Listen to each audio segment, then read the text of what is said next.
Subscribe करिए हमारे channel target UP TET CTET को और बेल आइकन को दबाइए।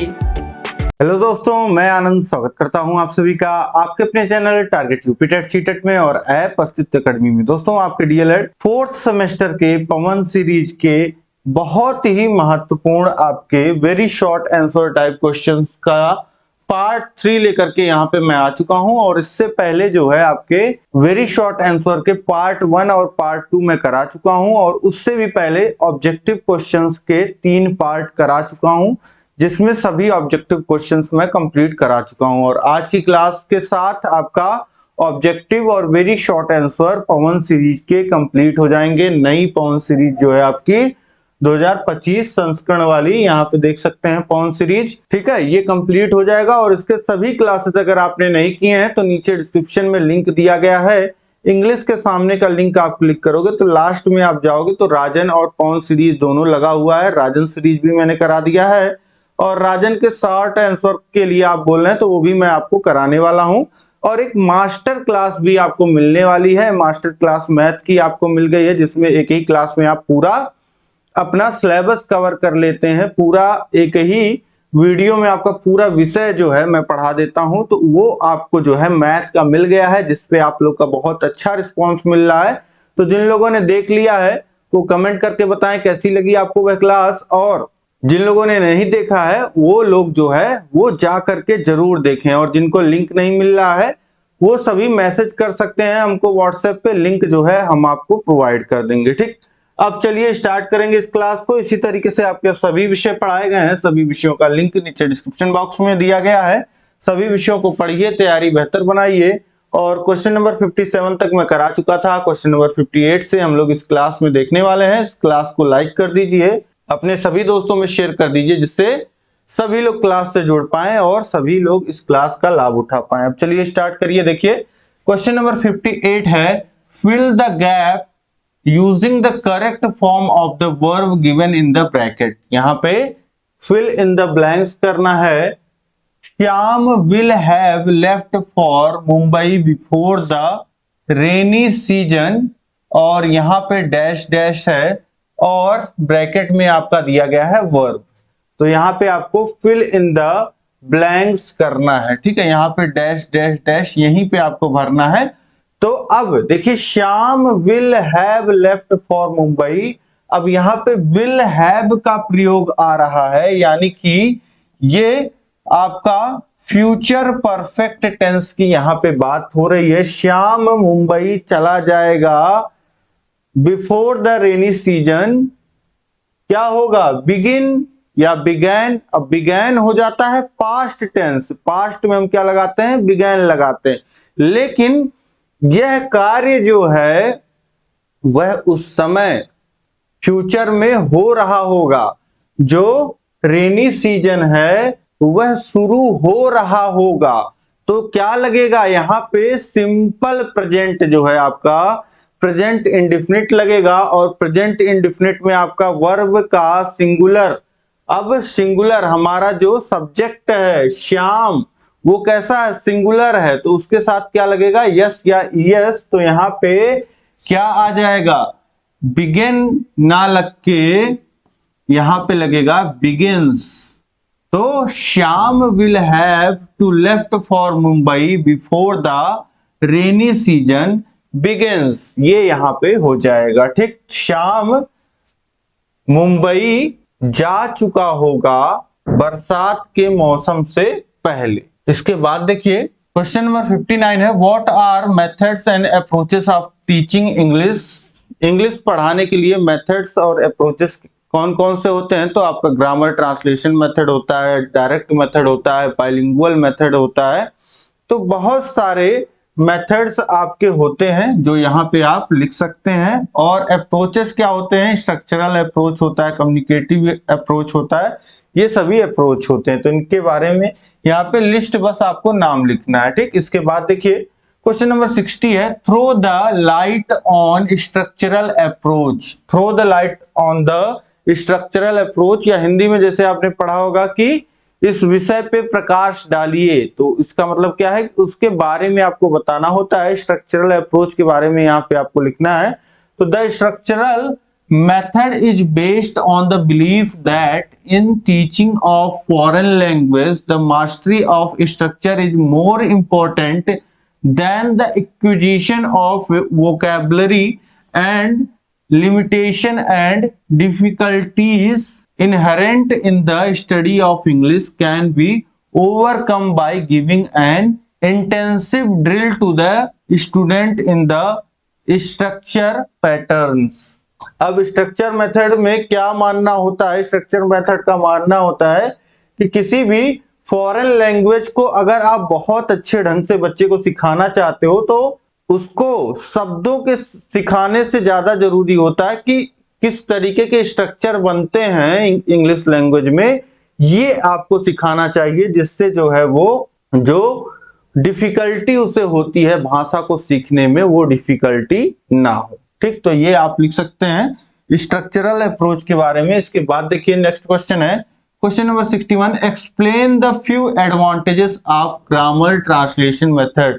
ग्रामर ट्रांसलेशन मेथड के क्या लाभ होते हैं वो यहाँ पे आपको लिखना है। तो there are following advantages of grammar translation method. पहला है it is economical and save considerable time by offering a single equivalent word in mother tongue instead of long definition or explanation। अब इसमें क्या होता है, कोई भी वर्ड सेंटेंस जो है, आपको अगर इंग्लिश में कोई सेंटेंस समझाना है बच्चे को तो आप क्या करते हो, कोई दूसरा लैंग्वेज अगर आप बता रहे हो, कोई दूसरे लैंग्वेज में नया वर्ड बता रहे हो तो उस वर्ड को आपको उसी लैंग्वेज में बहुत ज्यादा एक्सप्लेन करना पड़ता है कि हाँ ये क्या है। लेकिन ग्रामर ट्रांसलेशन मेथड में क्या होता है कि इसमें आप जो है वो जो नई भाषा इंग्लिश सिखा रहे हो बच्चे को, उसके लिए मदर टंग में आपको एक शब्द बता देना होता है और बच्चा जो है वो समझ जाता है। जैसे इंग्लिश का एक वर्ड है it's raining cats and dogs. अब अगर मैं आपको बता रहा हूं it's raining cats and dogs, मतलब कि अब इसका मतलब अगर मैं एक्सप्लेन करने जाऊं इंग्लिश में ही that it is raining very heavily.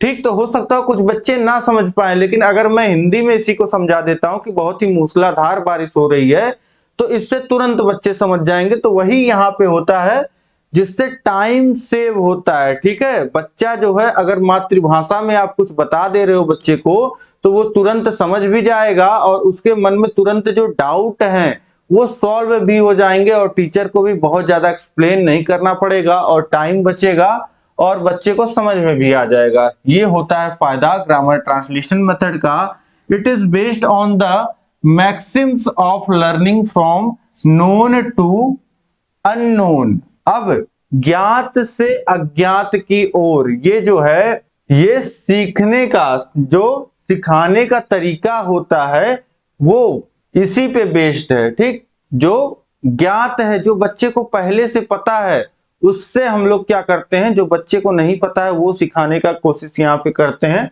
तो ये एडवांटेज है इसका। इसके बाद देखिए क्वेश्चन नंबर 62 है write the definition of complex sentence with examples.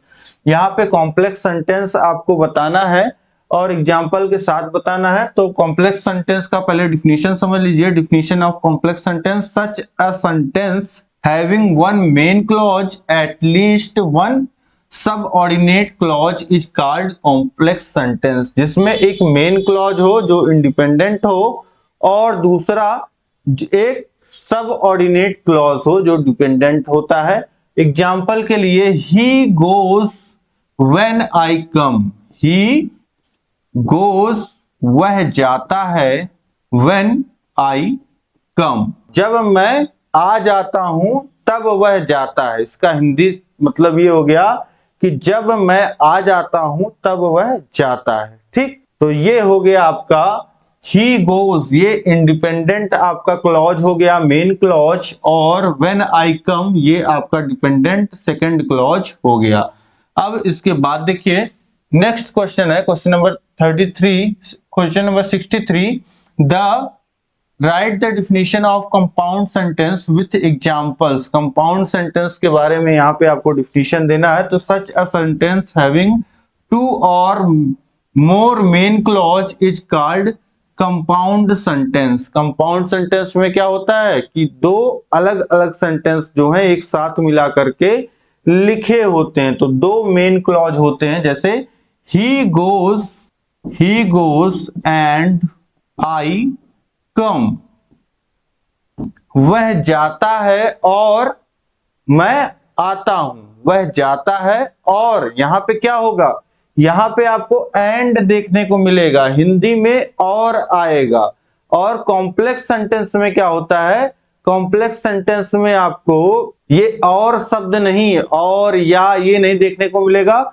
यहां पे देखिए दो इंडिपेंडेंट आपको यहां पे चीजें लग रही हैं, लेकिन वहां पे क्या था, डिपेंडेंट थी। कॉम्प्लेक्स सेंटेंस में पहचान कर लीजिए आप अच्छे से, मैं आता हूं तब वह जाता है। तो इस तरीके से आप समझ पा रहे होंगे दोनों का डिफरेंस। अब इसके बाद हम लोग देखेंगे क्वेश्चन नंबर 64 है, write the meaning to command and request. अब देखिए कमांड और रिक्वेस्ट क्या होता है, तो meaning of command is order and request का क्या होता है, इज आस्क रिस्पेक्टफुली। अब कमांड देने का मतलब क्या होता है कि कमांड देने का मतलब जैसे कंप्यूटर को आप कमांड देते हैं, तो कंप्यूटर को क्या कर रहे हैं, आप ऑर्डर दे रहे हैं। सेना में बड़ा अधिकारी क्या करता है, कमांड देता है, तो वो छोटे अधिकारियों को वो कमांड देता है, जो सैनिक होते हैं उनको कमांड देता है। और दूसरा होता है यहाँ पे रिक्वेस्ट। क्या होता है, रिक्वेस्ट होता है कि किसी चीज के लिए रिस्पेक्टफुली जो होता है पूछना, ठीक। तो ये हो जाएगा कमांड और रिक्वेस्ट। अब इसके बाद देखिए what do you mean by tense. Tense से आप क्या समझते हैं, काल से आप क्या समझते हैं, तो any of the form of verb which may be used to show the time of an action and state of an event can be called a tense. तो वर्ब की, क्रिया की वह फॉर्म जो क्या दिखाती है कि कोई काम कब हुआ, ठीक, और किसी घटना का क्या स्टेट है, यह क्या दिखाता है, ये टेंस दिखाता है, ठीक। तो any of the form of a verb which may use to show the time of an action and a state और an event can be called a tense. तो सिंपली इस तरीके से आप लिख सकते हैं कि a form of verb that allows you to express time is tense. The form of verb that allows you to express time is verb. तो इस तरीके से सिंपली यही डिफिनीशन है, लेकिन थोड़ा सा सिंपल फॉर्म में आप लिख सकते हैं, याद रख सकते हैं। इसके बाद देखिए which the form of verb is used in past indefinite tense। which form of the verb used in the past indefinite tense। तो past indefinite tense में हम वर्ब के कौन से फॉर्म का इस्तेमाल करते हैं, सेकंड फॉर्म का, क्योंकि पास्ट है तो पास्ट में वर्ब का सेकंड फॉर्म ही यूज होता है आपका। तो ये हो जाएगा आपका पास्ट इंडेफिनिट में वर्ब की second form. Which form of the verb used in the perfect past perfect tense. तो पास्ट परफेक्ट टेंस में हम यूज करते हैं थर्ड फॉर्म का। थर्ड फॉर्म का यूज होता है पास्ट परफेक्ट टेंस में।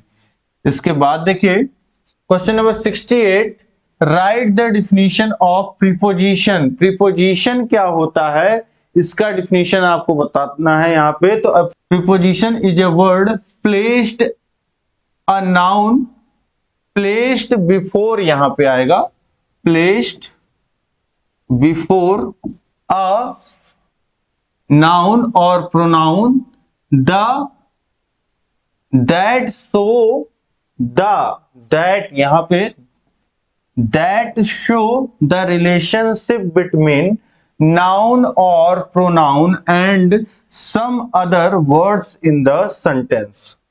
प्रीपोजिशन क्या है, प्रीपोजिशन ऐसे वर्ड हैं जो नाउन या प्रोनाउन से पहले लग करके नाउन और प्रोनाउन का संबंध या किसी अन्य शब्द का संबंध जो है वो बताते हैं। इसके बाद देखिए क्वेश्चन नंबर 69 है explain the kind of good description. यहाँ प्रश्न में explain the kind of good description कर लीजिए, काइंड ऑफ, काइंड्स ऑफ नहीं काइंड ऑफ, ठीक। तो यहाँ पे क्या पूछ रहा है कि एक अच्छे डिस्क्रिप्शन में क्या क्या चीजें होनी चाहिए। तो यहाँ पे a good plan for composition of this kind would be, एक अच्छे डिस्क्रिप्शन के लिए ये चीजें यहाँ पे होनी चाहिए। सबसे पहले आप क्या करोगे, इंट्रोडक्शन, एक तरीके से आप परिचय दोगे कि किस विषय में आप बात कर रहे हो, किस विषय में बात हो रही है, ध्यान आकर्षित करेंगे, ठीक। और दूसरा होता है बॉडी ऑफ कंपोजिशन, जिस विषय में आप बात करना चाह रहे हो उसके पीछे क्या तर्क देना चाह रहे हो, क्या चीजें आप बताना चाह रहे हो, वो सारी चीजें यहाँ पे आती हैं बॉडी ऑफ द कंपोजिशन में। और उसके बाद आप आते हो कंक्लूजन, निष्कर्ष पे, कि इससे आप निष्कर्ष क्या निकाल सकते हो, लास्ट में ये आता है, ठीक। तो इस तरीके से ये एक अच्छा डिस्क्रिप्शन होता है। क्वेश्चन नंबर 70 है write the meaning of the letter writing. Meaning of letter writing क्या है? Meaning of letter writing refers to conveying news and information in writing to those who are away from us, away यहां पे कर लीजिए, everyone may be required to write letters sometime or the other, hence it is important to learn write good letters as it affects our relationship with others as well as our business transactions। यहाँ पे देखिए letter writing का क्या मतलब होता है, यहाँ पे बताया गया है letter writing refers to conveying news and information in writing to those who are away from us. उन लोगों तक इंफॉर्मेशन, सूचना पहुंचाना, खबर पहुंचाना जो हमसे दूर हैं, ये होता है लेटर राइटिंग का मतलब। और everyone may require to write a letter, कभी ना कभी सबको जरूरत पड़ सकती है लेटर राइटिंग की, इसीलिए it is important to learn to write a good letter, इसीलिए एक अच्छे पत्र लिखने को सीखने की जो है वो जरूरत है। इट अफेक्ट्स आवर रिलेशनशिप, ये हमारे जो रिलेशनशिप्स होते हैं उनको प्रभावित करता है, विथ अदर्स, दूसरों के साथ, as well as our business, और हमारे बिजनेस को भी। अब इसके बाद देखते हैं क्वेश्चन नंबर 71 है name the type of letters. तो जो लेटर होते हैं वो दो ही तरीके की होते हैं मेनली, इनफॉर्मल लेटर और फॉर्मल लेटर। इनफॉर्मल लेटर्स जो हम अपने सगे संबंधियों, यार दोस्तों, मित्रों, परिवार को लिखते हैं, ठीक, वो होते हैं इनफॉर्मल लेटर्स। और फॉर्मल लेटर्स जो हम किसी संस्था में,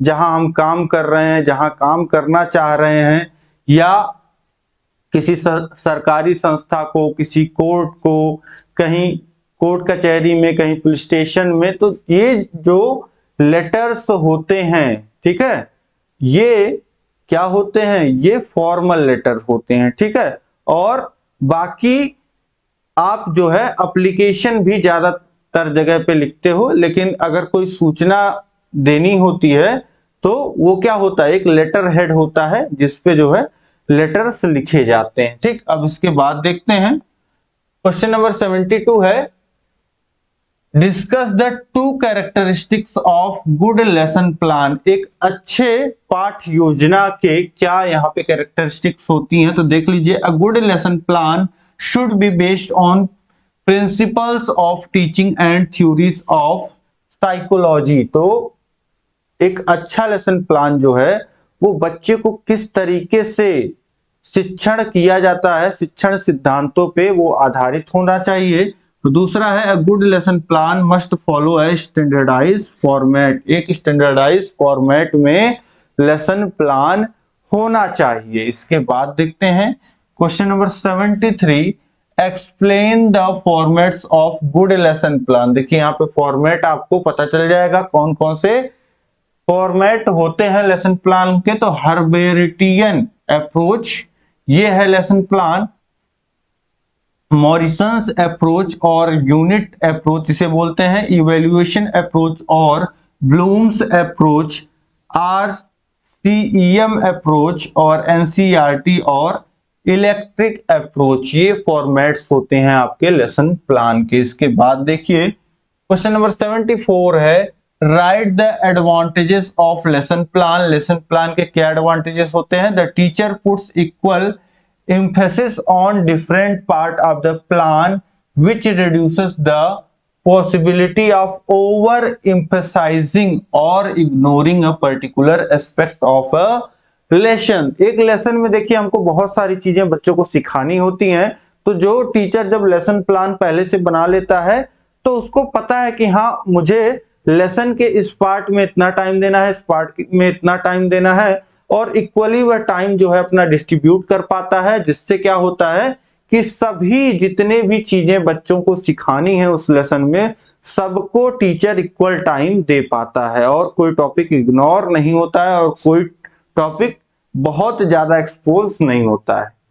देखिए दूसरा है, the teacher becomes confident, self reliance and successful in achieving the AIIMS. अब टीचर जो है कॉन्फिडेंस, उसके अंदर आत्मविश्वास रहता है और वह सेल्फ रिलायंस, उसे किसी और की जरूरत, मदद लेने की जरूरत नहीं पड़ती है, और successful in achieving the AIIMS, जो बच्चे को पाठ पढ़ाने का जो एम होता है, जो उद्देश्य होता है, उसको शिक्षक प्राप्त कर पाता है। ये होते हैं एडवांटेजेस ऑफ लेसन प्लान। और इसके बाद देखिए क्वेश्चन नंबर 75 है, combine the following sentences into compound sentence, he was marked absent, he was turned out of the class। अब यहां पे दो सेंटेंस है, he was marked absent, उसे अनुपस्थित मार्क कर दिया गया, और इसके बाद दूसरा सेंटेंस है he was turned out of class, उसे कक्षा से बाहर भेज दिया गया। तो he was marked absent as well as turned out of the class, ये हो जाएगा आपका कंपाउंड सेंटेंस, ठीक है। या फिर आप लिख सकते हैं he was not only marked absent but also turned out of the class, ठीक है। तो ये दो तरीके से आप इसको कंपाउंड सेंटेंस बना सकते हैं, एक जगह as well as लगा करके, और नहीं तो आप क्या लगा सकते हैं, बट ऑल्सो का प्रयोग कर सकते हैं। तो he was marked absent as well as turned out of class, और या फिर दूसरे तरीके से कैसे बना सकते हैं, he was not only marked absent but also turned out of the class, ये हो जाएगा। इसके बाद देखिए 76 है, combine the following sentences into a compound sentence. पहला है, we went to Calcutta last year, हम पिछले साल कलकत्ता गए थे, और we stayed there for 2 days, हम वहां 2 दिन तक रहे। तो we went to Calcutta last year and, बस एंड यहां पे जोड़ना है, और and stayed there for 2 days, तो यहां पे बस एंड आप लगा दोगे और ये वी हट जाएगा, ठीक है, क्योंकि ये एक ही सेंटेंस में आ जा रहा है। तो we went to Calcutta last year and stayed there for 2 days, ये हो जाएगा इसका कंपाउंड सेंटेंस। इसके बाद देखिए 77 है, combine the following sentences into complex sentence. अब कॉम्प्लेक्स सेंटेंस जब बनाना होता है तो यहां पे और या ये सब नहीं प्रयोग करते हैं, यहां पे एक सेंटेंस हमारा बनता है कंप्लीट और दूसरा जो बनता है वो डिपेंडेंट बनता है। तो जैसे देखिए बोला है, यू आर अ थीफ, तुम एक चोर हो, it is known to all, ये सब जानते हैं। तुम एक चोर हो, यह सब जानते हैं। ये दो अलग अलग वाक्य हैं। अब इसको एक में बनाना है और एक में इस तरीके से बनाना है कि एक जो है वो आपका इंडिपेंडेंट क्लॉज होना चाहिए, मेन क्लॉज होना चाहिए, और दूसरा जो है आपका वह डिपेंडेंट क्लॉज होना चाहिए, ठीक, सबऑर्डिनेट क्लॉज। अब देखिए, that you are a thief is known to all, that तुम एक चोर हो यह सबको पता है। That you are thief is known to all. ठीक, तो इस तरीके से ये कॉम्प्लेक्स सेंटेंस बन जाएगा।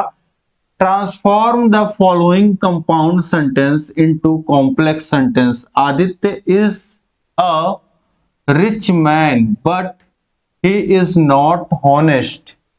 आदित्य एक अमीर व्यक्ति है पर वह ईमानदार नहीं है। इसको आपको कॉम्प्लेक्स में बनाना है।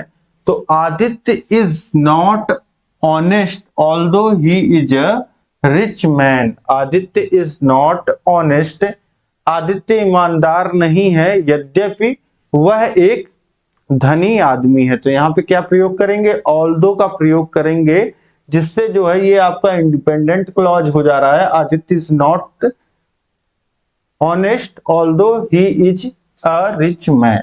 क्वेश्चन नंबर 79 है, transform the following complex sentence into compound sentence. When the sun set we returned home. Compound sentence में बनाना है तो यहाँ पे एंड का प्रयोग कर सकते हैं। When the sun set we returned home. जब सूरज डूबा हम घर आ गए। तो यहाँ पे जब सूरज डूबा की जगह जब सूरज डूब गया और हम घर आ गए। The sun set and we returned home. ये हो जाएगा इसका कंपाउंड सेंटेंस। एक ही में हमने पूरा सेंटेंस जो है, दो अलग अलग सेंटेंस यहाँ पे हो रहे थे जिसको हमने बना दिया एक ही में। सूरज डूब गया और हम घर आ गए। इसके बाद देखिए क्वेश्चन नंबर 80 है, change the following assertive sentence into interrogative sentence. तो ये नॉर्मली जो एक वाक्य बोला गया है, असर्टिव सेंटेंस जो है, ठीक, जो एक स्टेटमेंट दी गई है उसको आपको इंट्रोगेटिव सेंटेंस में बनाना है, यानी कि प्रश्नवाचक वाक्य में बनाना है। मतलब कि ऐसा लगे कि एक सेंटेंस जो बोला गया है उसमें कुछ क्वेश्चन किया जा रहा है, कुछ पूछा जा रहा है। तो everybody likes to be become great. सबको महान बनना अच्छा लगता है। तो इसको आप कैसे बोल सकते हो, महान बनना किसको नहीं अच्छा लगता। एक स्टेटमेंट है महान बनना सबको अच्छा लगता है, और दूसरा जब इसको क्वेश्चन के फॉर्म में बोलना है तो महान बनना किसको अच्छा नहीं लगता है। तो who does not like to become great. Who does not like to become great. Question number 81 है, fill the blanks with the correct form of the verb given in bracket. Use simple past और present perfect which never is suitable. Whichever is suitable, never नहीं होगा यहाँ पे। Fill in the blanks with the correct form of the verb given in the bracket. Use the simple past और present perfect which ever is, जो भी यहाँ पे suitable हो। My uncle by a car. अब यहां से क्या पता चल रहा है, मेरे चाचा, बाई मतलब खरीदना, एक कार, मेरे चाचा ने एक कार खरीदा। मेरे चाचा ने एक कार खरीदा या मेरे चाचा ने एक कार खरीदी है, यहां से ये पता चल रहा है। तो माई अंकल, अब ये प्रेजेंट परफेक्ट टेंस में बनेगा। क्यों? क्योंकि एक काम अभी तुरंत जो है प्रेजेंट में पूरा किया गया है। प्रेजेंट परफेक्ट में क्या होता है, एक काम अभी तुरंत जो है पूरा हुआ है। तो यहां पे प्रेजेंट परफेक्ट में क्या लगता है, हैज या हैव। तो माई अंकल हैज, और यहां पे वर्ब की कौन सी फॉर्म लगेगी, यहां पे वर्ब की थर्ड फॉर्म लगेगी। My uncle has bought, my uncle has bought a car हो जाएगा यहाँ पे। माई अंकल हैज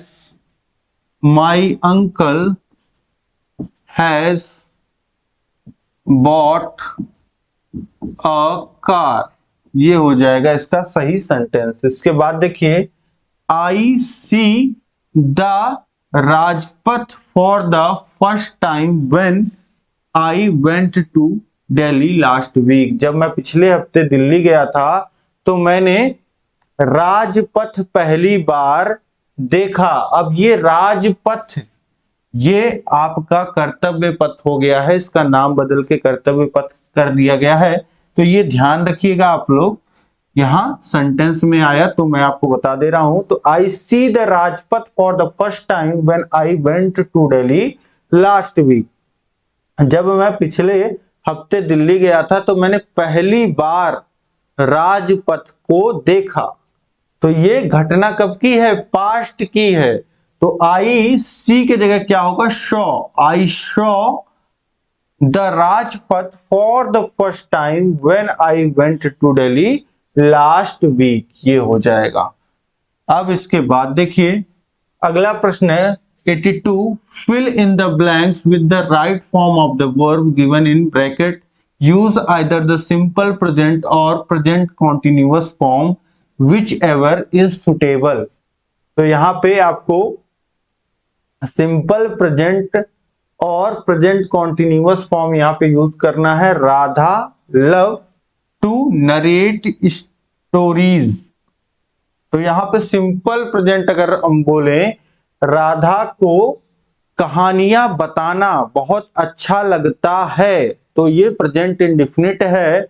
तो राधा सिंगुलर है और लव का क्या हो जाएगा? सिंगुलर के साथ प्रेजेंट इंडेफिनिट में वर्ब के साथ जो है सिंगुलर में यस या ईएस जो है वो जुड़ जाता है। तो Radha loves to narrate stories, ये बिल्कुल सही हो जाएगा यहां पे। इसके बाद देखिए क्वेश्चन नंबर 84 है, use the following phrases in the sentence of your own as to bring out their meanings clearly. Take 2 second hold up. अब देखिए यहां पे जो फ्रेज हैं इनका जो है आपको मीनिंग बताना है। Use the following phrases in the sentence. तो यहां पे एक सेंटेंस में आपको इन फ्रेजेस को यूज करके बताना है, जिससे जो है इनका मतलब जो है वो निकल के आए। तो टेक टू, तो nowadays your friend has taken to smoking.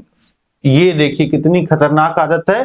तो nowadays your friend has taken to smoking, मतलब इसका मतलब क्या हो गया कि इन दिनों तुम्हारे दोस्त को, टेक टू का मतलब हो गया आदत पड़ना, किसी चीज की आदत जो है अच्छी चीजों की तो फिर भी एक तरीके से सही रहता है, लेकिन खराब चीजें जो हो बहुत जल्दी आपको खत्म कर देती हैं। तो यहाँ पे टेक टू आदत पड़ना, nowadays your friend has taken to smoking. तो यहाँ पे इन दिनों आपके दोस्त को धूम्रपान की आदत लग गई है, ये बोल सकते हैं। एंड दूसरा होल्ड अप जो इन्होंने बोला था, होल्ड अप यानी कि टू डिले, देर हो जाना। The train has held up या hold up on account of an accident. तो ट्रेन वॉज हेल्ड अप, तो ट्रेन जो है वो लेट हो गई on account of an accident, एक एक्सीडेंट के कारण। ठीक है, तो इस तरीके से आपने यूज करके यहां पे बता दिया। अब ये एक एग्जाम्पल आपने देखा, और एक एग्जाम्पल होल्ड अप का और हो सकता है, sorry to hold up but I need to ask a question, मतलब आपको रोकने के लिए, देरी करने के लिए क्षमा, लेकिन मुझे एक प्रश्न पूछना है, सॉरी टू होल्ड अप। तो यहाँ पे होल्ड अप का यूज जो है आप देख पा रहे हैं। इस तरीके से ये इसका प्रयोग जो है, इस फ्रेज का प्रयोग जो है इस तरीके से आप करते हैं। ठीक, तो उम्मीद है कि इसका प्रयोग आप समझ गए होंगे, और इस तरीके से आपका सभी क्वेश्चंस जो है यहाँ पे कंप्लीट होता है। सभी प्रश्नों को यहाँ पे मैंने करा दिया आपके very short answer type questions को। अब इसका फ्री पीडीएफ जो है आपको टेलीग्राम चैनल पे हमारे मिल जाएगा। टेलीग्राम चैनल का नाम टारगेट यूपी टेट सीटेट, यहाँ पे आप देख पा रहे हैं। जरूर ज्वाइन कर लीजिए टेलीग्राम चैनल को, और यहाँ से पीडीएफ आप डाउनलोड कर सकते हैं सभी जितने भी क्लासेस मैंने कराया है।